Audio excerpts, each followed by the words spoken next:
One of the Israeli journalists that we at the Jerusalem Connection look to, we found her writings very insightful, very discerning. She's very astute. And I want to read just a portion of a recent article that she did with regard to the new proposed head of the DNC, the Democratic National Committee. She writes, Congressman Keith Ellison, remember that name, Keith Ellison, from Minneapolis, is now poised to be selected as the next leader of the DNC, the Democratic National Committee. This position is a powerful one. The DNC chairman, like his Republican counterpart, is the party's chief fundraiser. When the party is out of power, the party chairman is also treated like its formal leader and most active spokesman. Keith Ellison. Ellison is head of the Democrats' Progressive Caucus. His candidacy is supported by the incoming Senate Minority Leader, Senator Chuck Schumer.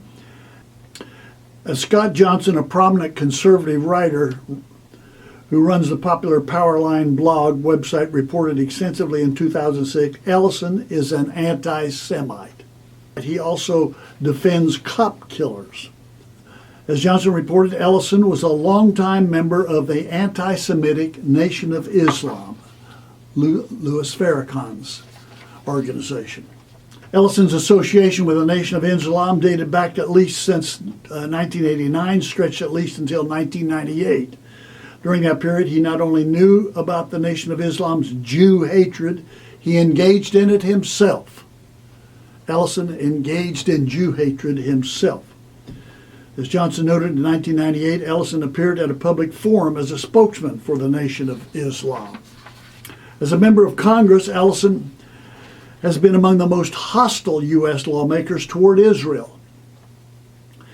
He has close relations with his Muslim Brotherhood-related groups like the Council on American Islamic Relations, CARE, the Islamic Society of North America. Both groups were unindicted co-conspirators in the Holy Land Foundation terrorism funding trial implicated in funding Hamas and Al-Qaeda.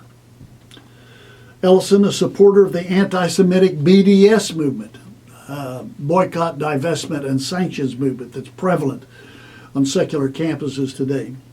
He's labeled Israel by likening the Jewish state to apartheid South Africa. Under his leadership, we can expect for Democratic politicians to veer even further away from Israel. Democratic politicians to veer further away from Israel and to embrace the slander that Zionism is racism. For decades, American Jews have been at the forefront of every major social movement going on in the U.S. But the Democratic Party, their move toward anti-Semitism is a move made apparent through Ellison's rise. It is one movement that Jews must not lead. They may not lead it, but they're actively involved in it today. And they're actively involved in supporting Keith Ellison to head the DNC. You talk about stuck on stupid. So where does this leave us? Well, where does it leave the Democratic Party, I should say, who in the recent elections, as someone has said, has taken nothing short of a shellacking. Is this going to help? Is this going to improve them? Is this going to win them the heartland of America? I doubt it. I don't think so. As a matter of fact, I think they're more adequately described by what the scriptures refer to in 2 Timothy chapter 3, verse 1. But mark this, the scripture says, mark this, there will be terrible times in the last days.